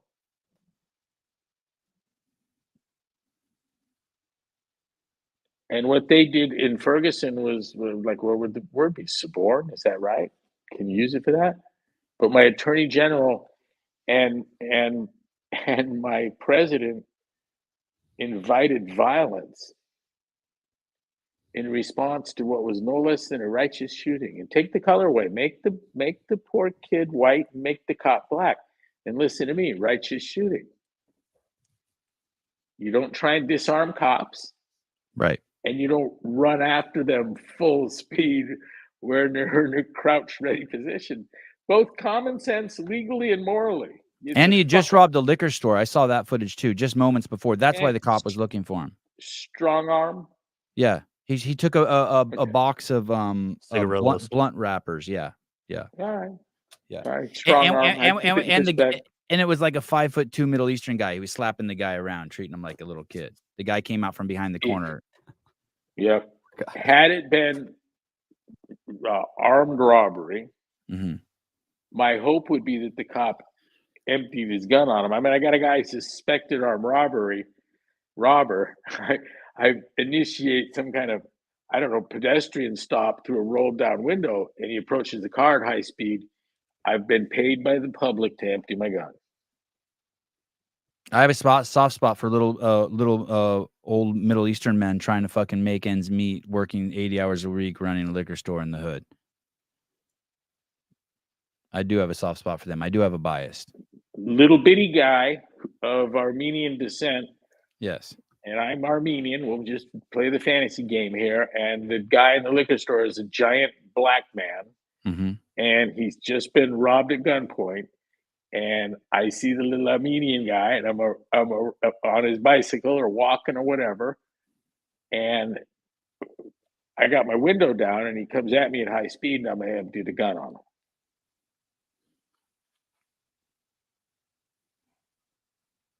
Yeah, Jay, you're right. They should have called a social worker first. You're right. It's going to be harder to hit. Social worker's a 350-pound woman comes in a... Let's reverse everything. Make the cop black. Right. Make the cop black. And the black kid buffaloes his car and tries to take his gun. Shot goes off. He's shot in the thumb. Cop has it in park, jumps out, yells to him. He turns around, looks at him, squares off, takes a deep breath, and begins the buffalo charge. What happens? Does Same the cop wait there and Kung Fu Panda him, and they do a wrestling thing? You think? How is Kung Fu Panda not racist? My God. I don't know. With a gun on his hip, is that what he does? In 40 pounds of gear, he has a wrestling match with a giant teenage boy. I mean, imagine the people that think so. Imagine all our liberals. I got family that. Yep, that's what he does. He's paid to have a wrestling match. Should he know how to wrestle? Yes. Should it always come to a wrestling match? Absolutely not. Rittenhouse was white. He killed 3 white guys, and one of the guys was screaming, "Kill black people," and he wasn't even. And that wasn't what he said. It was a little harsher. Than that. He should have been a hero. He needed a statue next to George Floyd's statue. I attended a training for federal law enforcement, Caleb Sevi, and the instruction was weapon preservation and what happens when you're in a tug of war for your weapon. And the resolution of the thing and what was practiced is, unless it's a 9 or 10-year-old boy that makes eye contact with your weapon, so you're there at the Walmart buying a payday candy bar, and your suit jacket opens, and you see a guy 25 years old, and his eyes are staring at the gun.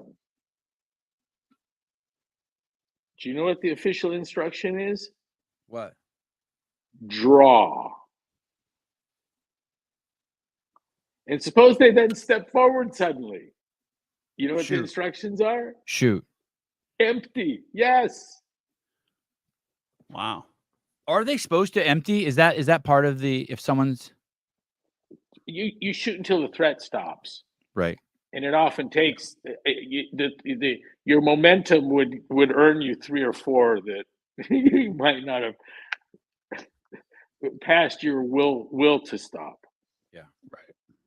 But it would look like blah blah blah, you know. What are you doing today? Do you have plans today? Yeah, always is. I get loaded with shit, but I'm around.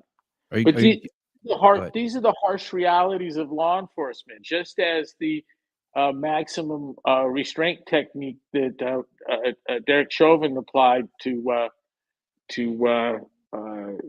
George Floyd. Right. He was paid to do exactly what he did. He was trained. He was showing videos. It's in diagrams. I've seen them. It's in the training manual. It's almost in universal use. The FBI uses it.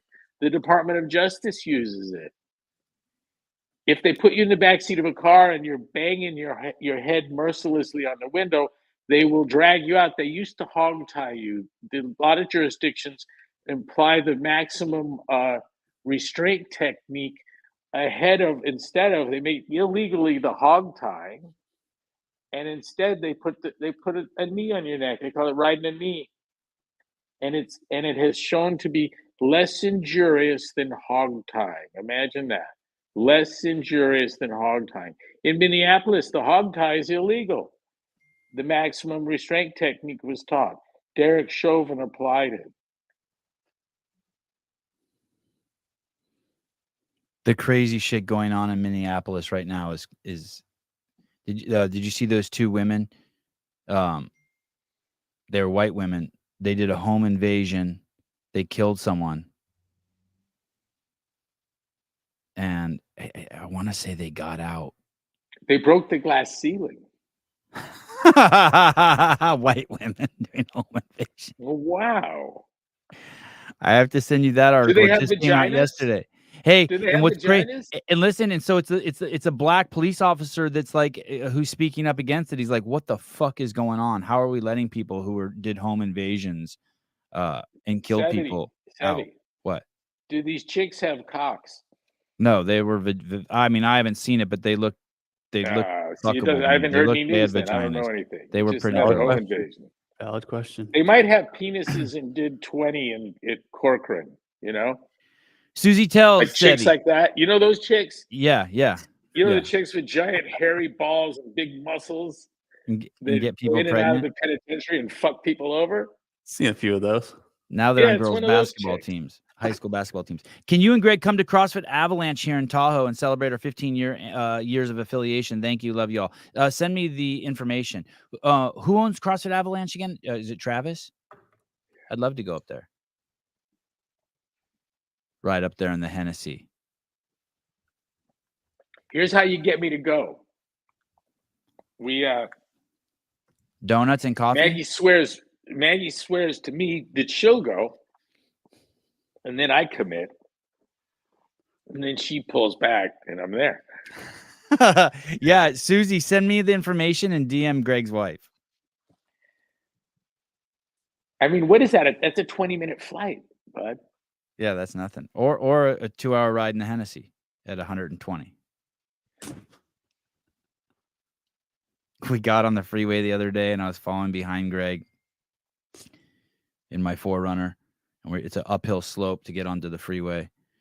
And all of a sudden, I'm only like 50 feet or 100 feet behind him. We're going like 30 miles an hour, and then all of a sudden, he's fucking gone. And all I hear is it sounds like a plane took off in front of me. And we get to the restaurant. He's like, "Did you hear me get on it?" I'm like, "Yeah." So did everybody else. Dude, it was crazy. It was crazy. It just vanished. The biggest truck you ever seen just gone, like a dot. Yeah, it's 1,000 horsepower is an amazing thing. That's incredible. It's like, it reminds me of the Camaro, but in a manageable space. With giant tires. Yeah, you know, Roger sold a salt bike. And, He did sell it? Yeah, so his you know, his pockets are just loaded, right? Yeah, yeah. And he wants the Camaro, Oh my goodness. like, so bad. Mine's a 2014 4Runner. Greg gave it to me. I think I have 79,000 miles on it. Great cars. Oh my God, so good. It's really, I normally don't drive it. It's usually Haley drives. I'm the van guy. I drive the van. I drive a 2016 van. Sienna. Great car too. All right, Greg, thank you. Thank you, man. And Caleb, thank you. Caleb, are you coming out on in March? I am. Me and my wife will be there. I love that. Yeah, I'm I love excited. that. And Monsignor Souza is coming too. See, yep, Susan will be there. Cool. All right, buddy, I'll give you a call later today. All right. Hey, did you watch the clip on the old man, the South African ecologist? Yes. We'll save that for next week. That's great. Let's watch Yeah, that. We'll start the I show. wasn't asking you to share it, but it's powerful, huh? Crazy powerful. That was And how around from the beginning, straightforward. since the beginning of COVID. That thing was around. I remember seeing that thing. That thing used to be Yeah, and you know, pulled down. and you get a sense that without VATS and networking, he has a powerful scientist's intuition of what science is and isn't. Right. All right, guys. Bye. Hey, Everyone. Love you. Okay. Bye. What? I was gonna say that's the kind of shit that was getting censored at the beginning of COVID. They were pulling stuff like that down, and it's nuts. Dude, people have had It's their nuts. YouTube channels yanked for reporting CDC truths. Right. The agency spews of fucking terabytes of horse shit. You find within it a gem, and you point it out, and you're down. Yep. And by the way, my infamous tweet was accompanied with a long quote that never got researched, and it came right from the CDC. And that is that in every age, in every culture, all quarantines end with race riot. And I learned that from the CDC. Yeah, straight off I the didn't know. CDC's website. Yeah. But sure enough, that's what happened. All right, bye. Love everyone. Love you. Bye. See you, Greg. So here's the story.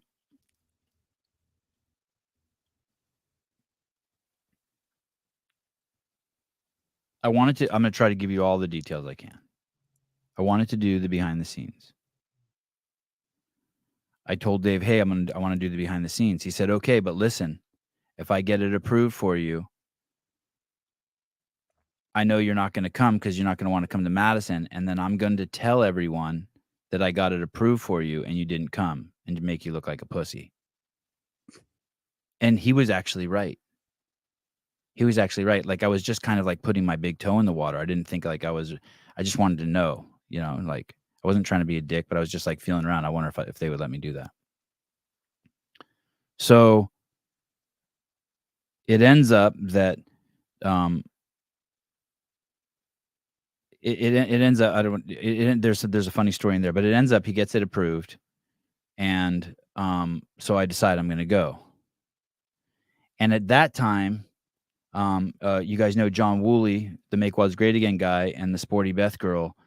They were spewing stupid shit. I'm going to paraphrase, but John Woolley posted something on just woke shit that everyone has to just interpret because they can't actually like point at anything and be precise and be objective. But he posted something along the lines of, I've been having some talks with Don and I didn't want to complain to him now, but after the games, I think I need to talk to him more, or something like that. And me and the Illuminati were like, what the fuck is that? Well, we knew what the fuck it was.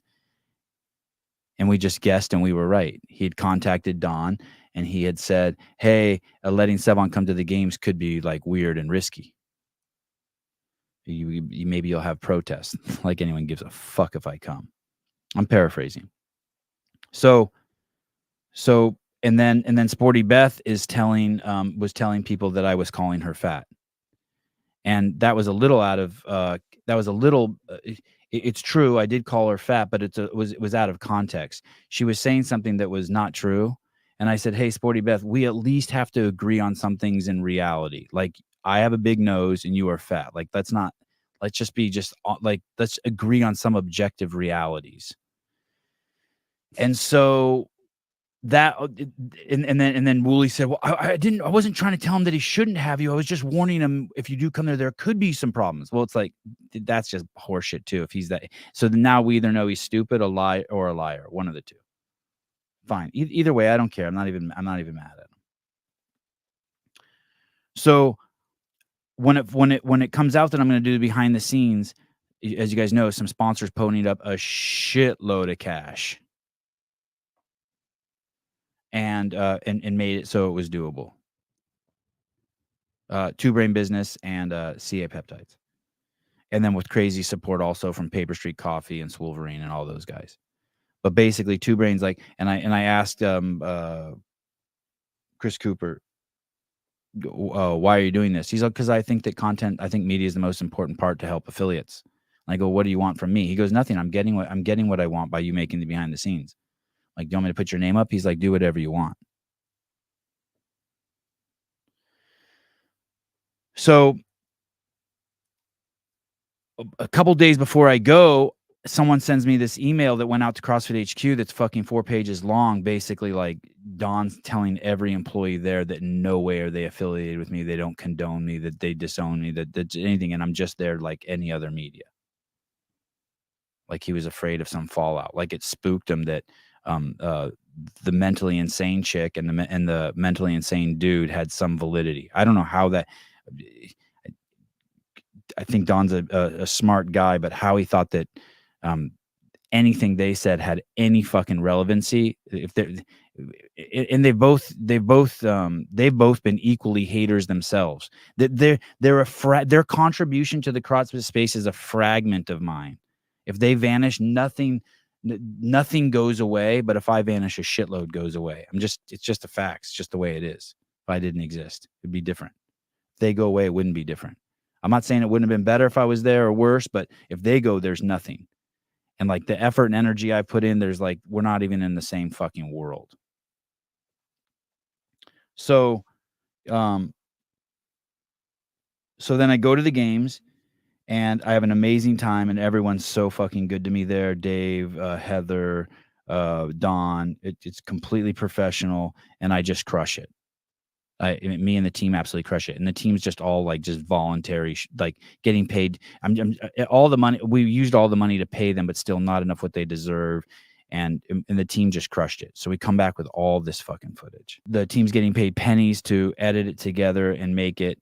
And so then I reach out to the powers that be, and I'm like, hey, do you have any issues with us putting this behind a paywall for a second to see if we can just raise money, but we're still going to give it away free, and we'll tell everyone we're doing that so that it can just be up to them to pay or not. They say, okay, that's cool, which seems rational, right? So the team comes up with this idea, hey, let's make L1 commercials and open commercials, and surprise them with it. So like they feel like, because we want them to feel like they got more out of it than we did, right?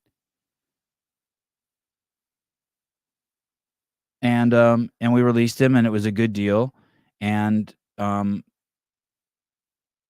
once again, this show is going to have the most minutes watched of any content for every year that the behind the scenes comes out. It's the most minutes watched of any content that CrossFit or anyone in the space puts out. It's going to be that again this year.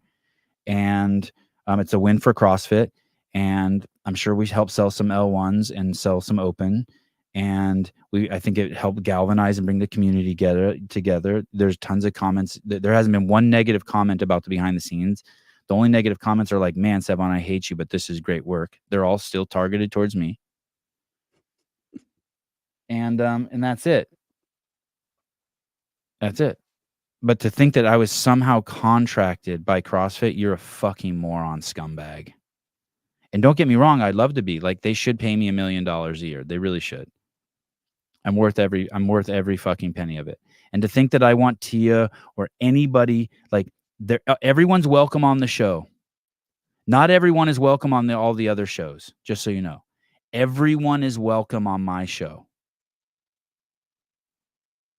Everyone is welcome on my show. Not everyone is welcome on all the show. Tia is totally welcome on the show. Fraser, Justin Medeiros, Noah Olson, Chandler Smith, they're all welcome on the show. I would love to have them on. Danny Spiegel, I've asked her 1 million times. But I don't give a fuck. You have to understand that. It's their loss. I say that with peace and love and zero humility. This is the biggest platform in the fucking space. You're only hurting yourself. Everyone who comes on here leaves better. Almost everyone, 99.999%. I don't ambush anyone. I ask deep, penetrating questions that allow people to present at a level of their character or their values that you're not going to find anywhere else. And therefore, they get a newer and bigger audience. The best thing you can have happen on most of the other platforms out there is you could leave intact. But you come on here and you will benefit. That's it. Yeah, I can uncancel guests. Yes.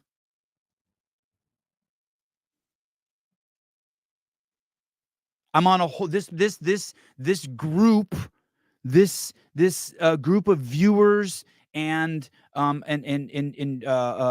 peers and colleagues in this media space, and the viewers who are circling around this. We're running the show now. We control the whole fucking narrative. And our intentions are to be a tremendous positive force, and I think I think we are. And so it's not I don't know what the word is. Maybe I misspoke. It's not that I don't care if Tia comes on. It's just it's nothing or Mal or anyone. It's just it's their loss. It's not my loss. You're going to come on here and you're going to get 50,000 views, and you're going to be on Spotify and iTunes and all that shit, and people are going to be like, wow. The most common comment we have from our guests is, holy shit, I didn't realize I liked that person so much. Or fuck, it sucks that I hate Sevan. He does such a good job interviewing those people. It's just other people's egos. It was the same thing with the behind the scenes. I mean, Dave knew I was going to go there. I was going to make the behind the scenes. Anyone who didn't want me to do it or who's not glorifying it or helping it, it's their ego getting in the way of hurting the people at Berkshire who are trying to make money off this thing. I'm like, the people at Berkshire love me. I'm the tether I'm a tether of energy that comes from the fucking heavens into this fucking space.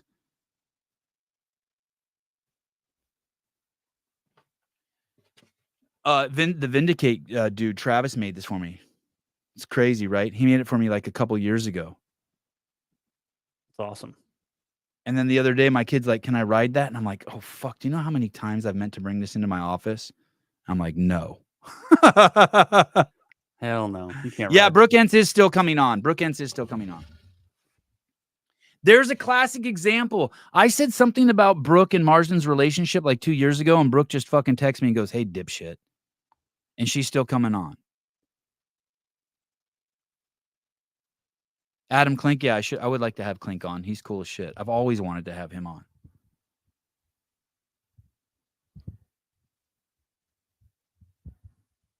People like the show because when Danielle Brandon says, "Hey, dick fuck, I don't like you fucking with Rad. They're my sponsor." Like, I respect that. Good on her. I can create some space and see things for what they are. Sevan, asymmetric ears. Not just ego. Many people love illusion. If they come on your show, they risk revealing who they really are. I hear you.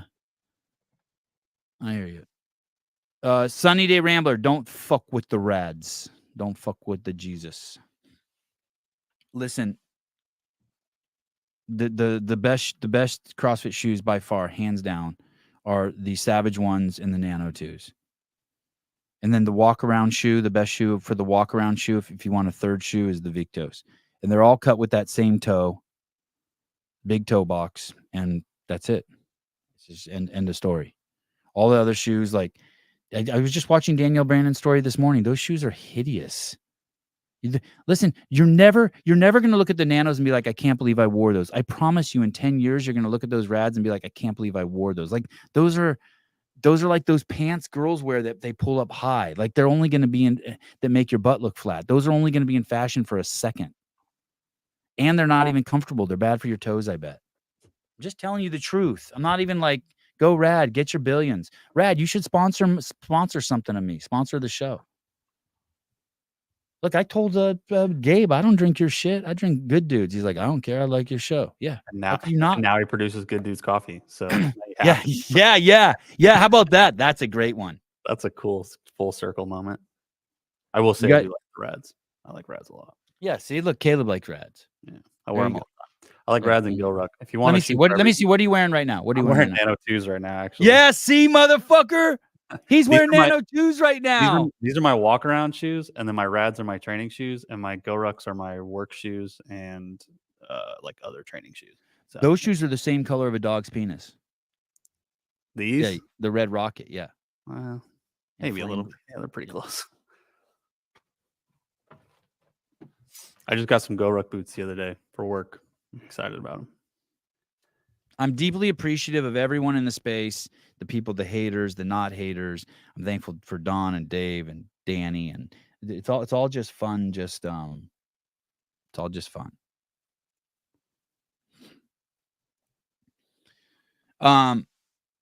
I can understand an athlete being intimidated by Sevan. You need to be sharp or risk being left behind, but the virtue signaling piece is unfair. But I won't. I'm not here to. I'm never here to. I've never once in the 1800 shows been like, okay, I'm going to clown this person. If someone came on here and they were like, I mean, you guys hear my rants about homeschooling and the injection, but if someone comes on here and they've had it, I'm cool as shit to them. I'm not judging them. Like, I'm not judging their person. Zach Jones from Twitter. It's lonely over here. All right. That's it. It was just weird. I was starting to hear the noise of people saying that I got paid by CrossFit. Like, dude, they went out of their way. They were great to me. I'm very thankful. But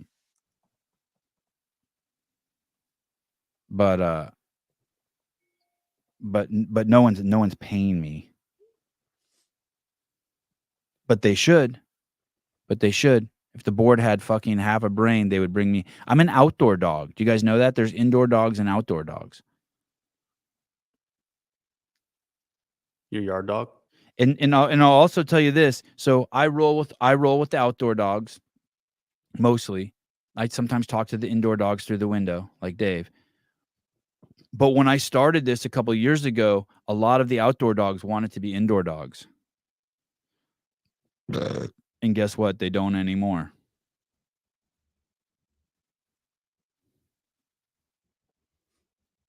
Outdoor, we're very happy as outdoor dogs.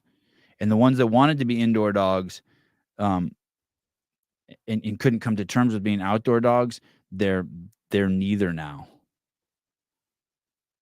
They're not indoor or outdoor dogs. They're not even dogs. You'll never get this. I'm also being paid by CrossFit.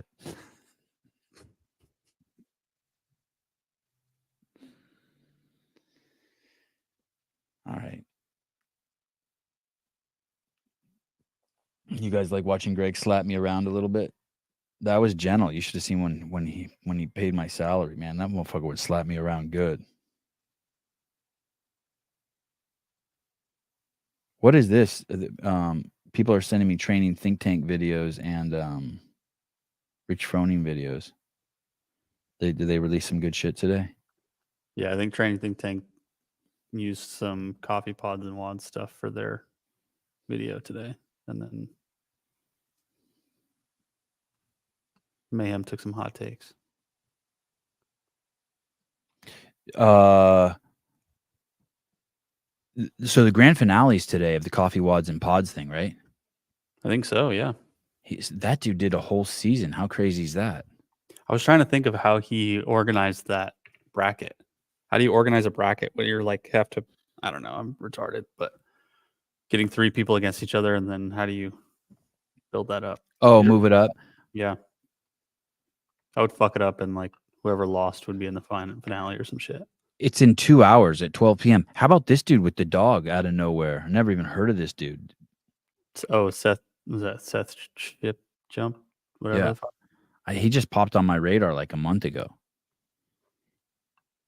I think I knew about him because he used to coach Chloe Wilson, who's like a firefighter, games athlete wannabe. I like his content and the new podcast dude who's crushing it. The counterculture dude. Oh, really? Yeah, I like him too a lot. His interview with Colton was fucking awesome. Colton killed it.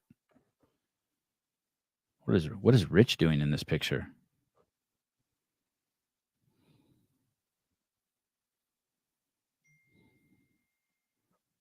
Who is the GOAT? Around the whiteboard finale. Oh shit! Hiller has a seconds. Yeah.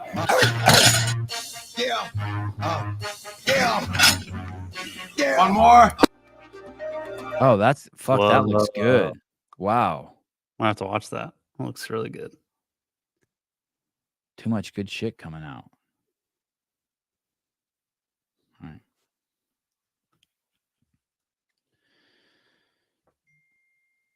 What are we going to title? Oh, what are we going to title this show? I changed it to The Vows of Victimhood. Oh, I like that. That was what he was saying about or no, what did he say about being poor? It's a vow of poverty, the vow of poverty. Yeah. Something like that. Yeah, that was good. The vow of poverty. That's what it means to be a Democrat, the vow of poverty. What's this? 150-ish. What's 150-ish? Oh, yeah, thank you. Sorry, I forgot. I was off schedule. Unhinged rant is over. Time to go pee. I don't even have to pee today. All right, Caleb, thank you. Guys, 12 o'clock Pacific Standard Time. It's weird. It said 2 hours, but it's actually 3 hours till the Coffee Pods and WOD show goes. That's going to be a fun one. It's been a minute since I've done a show with Hiller. Maybe I'll jump on with Hiller later on today before that show. And I'll get them all fired up and find out. Like I can rehearse with Hiller a little bit. I could pretend to be Pedro and Hiller could answer some questions and shit. Get them all warmed up. And he could mash, spin, and Dog Boy. Thought that was Colton. Colton could be Dog Boy too. Oh, Rafa tomorrow. Yeah. Tomorrow we hear the story about an illegal immigrant. That'll be fun. In our midst, we have one. All right. See you guys tomorrow.